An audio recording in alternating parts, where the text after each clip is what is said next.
आपको एक जगह से दूसरी जगह तक जाना है या किसी चीज़ को पहुंचाना है तो उसके दो तरीके हैं। अगर एक कार 40 किलोमीटर की स्पीड से चल रही है तो 40 किलोमीटर की स्पीड से चल के 1 घंटे में 40 किलोमीटर दूर पहुंच जाएगी।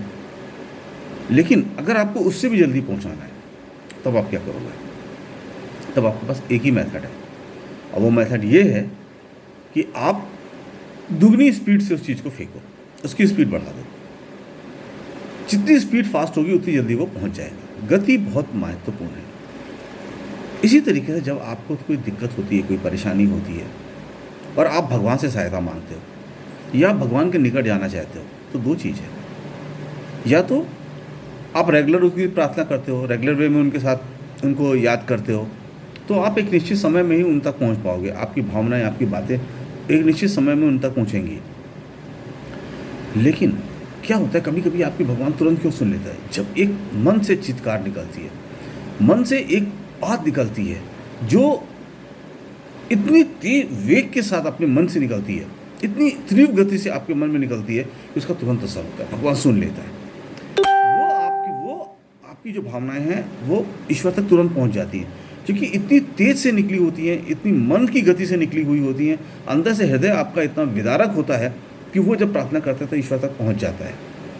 अब यही है, जितने लोग आपके अजीज होते हैं, जब आपके मन को दुख होता है तो आप जो प्रार्थना करते हैं वो ईश्वर तक जल्दी पहुंचती है। तो साथियों, हमें, और ये कब होगा, मुझे अपने देश के लिए मेरा मन व्यथित होगा तो मैं ईश्वर से प्रार्थना करूंगा ना, मैं रोज़ बोलूँगा कि मेरे देश को बचाओ।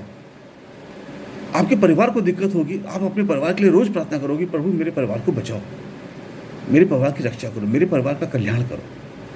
ये एक मन में आपके आना चाहिए। और होता क्या है, जब हम दुखी होते हैं तो भगवान को याद करते हैं, और दुखी होते हैं और मन से याद करते हैं। बिल्कुल परेशान हो जाते हैं तो मेरा मन बिल्कुल सीधे भगवान के पास करेक्ट हो जाता है, ये प्रभु अब तो कुछ नहीं, अब तुम ही हो। लेकिन जब हमारे पास धन संपत्ति सुख होता है तब हम उस वेग से प्रभु के पास नहीं जाते। यही, हे प्रभु आपने मुझे इतना दिया है, इतना दिया है, तो मुझे इतनी ताकत दो कि मैं सबकी सहायता कर सकूं। ये चीज़ जो मानव के अंदर कमी है, वो कमी क्या है कि जब हमें मिलता है तो हम ईश्वर को भूल जाते हैं, और जब हमारे पास कुछ नहीं होता है, दुखी होते हैं, तो ईश्वर को याद करते हैं। वेदों में भी यही लिखा है, ईश्वर को हमेशा याद करना चाहिए। हर क्षण यज्ञ करके, उनकी पूजा करके उनका आह्वान करना चाहिए कि हे प्रभु आप आएँ, हम आपकी यज्ञ में आपकी कामना करते हैं, आप आएँ। वो एनर्जी से वो ईश्वर यहाँ पहुँचेंगे, आपकी बात उन तक पहुँचेगी। तो हिंदू धर्म जो आज अपनी सभ्यता को भूल रहा है, ख़त्म कर रहा है, हिंदू भी हैं, सुबह उठ के कितने लोग पूजा करते हैं, कितने लोग भगवान को याद करते हैं, कितने लोग अन्न ग्रहण करने से पहले भगवान को याद करते हैं, तब अन्न ग्रहण करते हैं। हमें हिंदुओं को अपनी वो सारी सभ्यताओं में जाना पड़ेगा। आज जो हम हिंदू के नाम पे जय श्री राम, राम मंदिर बनाओ, वंदे मातरम बोलो, ये सब बोलो, सब फर्जी लोग हैं। वो सारे फर्जी लोग हैं, और वो बेसिकली वो रावण वाला काम कर रहे हैं कि सीता को हरना है, जनता को हरना है, जनता के पैसे को हरना है, तो मुझे साधु वेश में छल करना है। यही वही है। और जनता सीता की तरह बोली वाली, जिसकी समझ में नहीं आता कि वो सामने जो खड़ा हुआ राक्षस है वो साधु नहीं है, ये समझ में आना चाहिए। लेकिन ये लोगों की समझ में नहीं आता। मेरे वेदों में जो लिखा है, आप देखिए मेरे वेदों में क्या लिखा है। हर जगह लिखा है कि इंद्र भगवान ने अधर्मियों से युद्ध किया, इंद्र भगवान ने सबसे युद्ध किया। मरुदगण जो इंद्र भगवान के पुत्र के समान थे, उनकी सेना के तरीके थे, वो उन्होंने सब अधर्मियों से युद्ध करके पूरी पृथ्वी को खाली खाया बुरे लोगों से। वो राक्षस हों, वो डायनासोर जैसे जीव हों, जो भी हों, जिनको उन्होंने दैत्य कहा, राक्षस कहा, उनसे उन्होंने पृथ्वी को खाली कराई। वो आए सामने, उन्होंने अपना बल दिखाया, तो आज हम लोग इस्टेब्लिश हुए यहाँ पे। वो बल नहीं दिखाते तो हम सब राक्षसों के हाथों मारे जाते। तो सब आज भी राक्षस पैदा हो गए हैं आपके समाज के अंदर, जो आपके देश को लूट रहे हैं, आपके समाज को लूट रहे हैं, आपकी जनता के, आपके बच्चों के भविष्य को लूट रहे हैं, आपकी संपत्ति को लूट रहे हैं, आपको गरीब कर रहे हैं, आपको दुखी कर रहे हैं, आपको परेशान कर रहे हैं, आपको हर तरीके से मारने की साजिश कर रहे हैं। उन राक्षसों से कब लड़ोगे? मेरे देश में कब वो माहौल आएगा जब हर आदमी एक दूसरे की सहायता करेगा? जब हम हिंदू बनेंगे। जब हम हिंदू बनेंगे तो नेता कहेगा मैं सुबह से शाम तक अपनी देश की जनता के लिए खड़ा हूँ, एक एक पैसा देश की जनता की भलाई के लिए लगाऊंगा, और सबसे पहले गरीब के लिए लगाऊंगा। जो उस हक से वंचित रह गया है, देश के पैसे के हक से, सबसे पहले उसको पहुँचाऊँगा। एक डॉक्टर कहेगा कि मैं सस्ते से सस्ते में इलाज करके इस देश की जनता को सस्ते से सस्ता इलाज करके इस मनुष्यता के भले के लिए काम करूंगा। वो टीचर कहेगा कि मैं सच्चे मन से अपने बच्चों को इतना अच्छा बनाऊंगा कि वो बड़े होकर गांधी, नेल्सन मंडेला जैसा अच्छा इंसान बने। वो समय कब आएगा?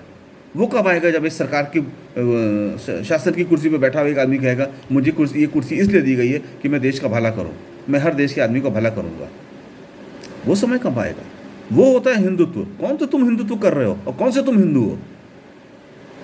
कौन से हिंदू हो? तुम हिंदू नहीं हो। तुम हिंदू धर्म छोड़ चुके हो। तुम अधर्म को, तुम राक्षसी धर्म को अपना चुके हो सारे के सारे। भले तुम बोलो मैं हिंदू हूँ, मेरे नाम के आगे ब्राह्मण लगा है, क्षत्रिय लगा है, जो भी लगा हुआ है, वैश्य लगा है, शूद्र लगा है, जो भी लगा हुआ है, लेकिन वो सारे लोग जो इस सब में शामिल हैं, जो अधर्म में शामिल हैं, वो कोई भी हिंदू नहीं है। हिंदू वही होगा जो हिंदुत्व का पालन करेगा, जो मनुष्यता के लिए काम करेगा, जो समाज के लिए काम करेगा, वो देश की भलाई के लिए काम करेगा। पैसा कमा लो। पैसा तो राक्षस के पास भी था, रावण के पास भी पैसा था।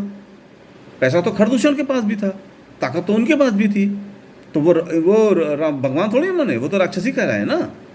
और राम के पास कुछ नहीं था, फिर भी वो भगवान कहलाए। जब वो जंगल में गए, सब कुछ छोड़ के चले गए, तभी भगवान बन के लौटे। जब तक शासन में से तब तक वो राजकुमार थे। जब सब छोड़ के लोगों की भलाई, जनता की भलाई के लिए आ गए, राक्षसों के वध करके, तब वो भगवान बन गए। और जो जनता से ही पैसा खींचे, जनता से ही पैसा लूटे, वो क्या है? वो तो राक्षस है। शर्म करो, हिंदू बनो। मत बोलो कि हिंदुस्तान हिंदुओं का है। ये कहो हिंदुस्तान अब राक्षसों का हो गया है। हिंदू तो खत्म हो चुके हैं, हिंदुत्व तो खत्म हो चुका है। हिंदुत्व क्या है? कभी किताब अपनी महाभारत, रामायण, गीता सब पढ़ लो, उसके एक एक शब्दों को समझ लो, और तब तुम्हें पता चलेगा कि हिंदू और हिंदुत्व क्या है। तब बोलना अपने को हिंदू, और तब जाके भगवान के पैर छूना। भगवान के सुबह पैर छूने के ये तो बोलते हो कि भगवान मुझे ये दे दो, मुझे ये दे दो, मुझे मेरी उम्र लंबी कर दो, पैसा दे दो। कभी ये बोला करो कि भगवान मुझे इतनी शक्ति दो कि मैं जो आपने ज्ञान दिया है, जो आपने लिखा है, जो महाभारत, रामायण, गीता, वेदों में लिखा है, मुझे इतनी शक्ति दो कि मैं उसका पालन करूं सच्चे मन से। ये होता है हिंदू। Thank you.